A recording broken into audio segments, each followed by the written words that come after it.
Hi friends, mutton pepper fry என்னோடய ஸ்டைலில் எப்படி பண்ணுறதுன்னு பார்க்கலாமா? ஒரு பாத்திரத்தில் எடுத்துக்கோங்க. சாரி, மேரினேட் பண்ணது வீடியோ எடுக்கும்போது வரல. நான் என்னென்ன போட்டேன்ற சொல்லிடுறேன். காஷ்மீரி மிளகாய்த்தூள், அதுக்கப்புறம் பார்த்திங்கன்னா கொத்தமல்லி தூள், குழம்பு மிளகாய்த்தூள், உப்பு, மஞ்சத்தூள், இதெல்லாம் இஞ்சி பூண்டு பேஸ்ட் இதுலேயே வேணாலும் நீங்கள் போட்டு இந்த மாதிரி மேரினேட் பண்ணி கொஞ்சம் நேரம் வச்சுருங்க. அப்புறம் ஒரு பாத்திரத்தை எடுத்து நல்லெண்ணெய் ஊற்றிக்கோங்க. நல்லெண்ணெய் வந்து மட்டன், சிக்கன் இதெல்லாம் எது சமைச்சாலும் ரொம்ப நல்லாயிருக்கும் டேஸ்ட்டாக. ஸோ இந்த டைம் நான் நல்லெண்ணெய் யூஸ் பண்ணுறேன். அது காஞ்சதுமே நம்ம கொஞ்சமாக சோம்பு ஒரு ஃப்ளேவருக்காக போட்டுக்கிறோம். இது கூட சின்ன வெங்காயம்.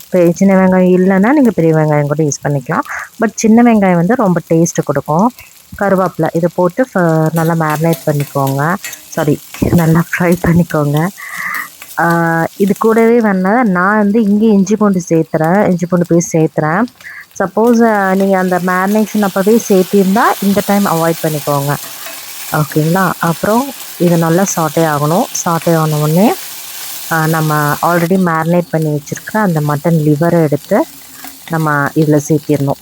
அவ்வளோதாங்க, ரொம்ப சிம்பிள். சேர்த்திட்டு நல்லா ஒரு பறித்து லைட்டாக தண்ணி தெளித்து விட்டு நம்ம க்ளோஸ் பண்ணி வச்சுருங்க. நல்லா கிளறி கொஞ்சம் நேரம் கொதித்த உடனே இது ரொம்ப நல்ல ஒரு சீக்கிரமாக வெந்துடும். மட்டன் லிவர் ஆக்சுவலி சீக்கிரமாக வெந்துடும்.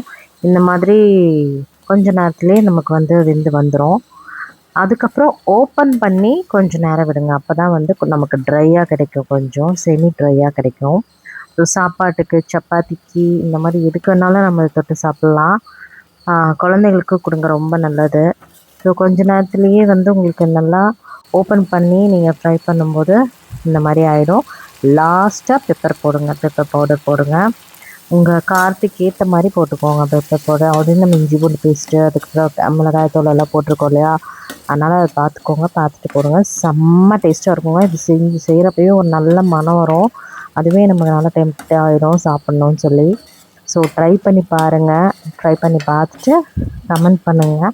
இந்த வீடியோ உங்களுக்கு பிடிச்சிருந்தா லைக் பண்ணுங்கள், ஷேர் பண்ணுங்கள், சப்ஸ்கிரைப் பண்ணுங்கள். ரொம்ப நாளாக 199 சப்ஸ்கிரைபரோடு இருக்கேன். ஒருத்தர் வந்தால் கூட 200 ஆகிடும். Thank you very much. Bye bye.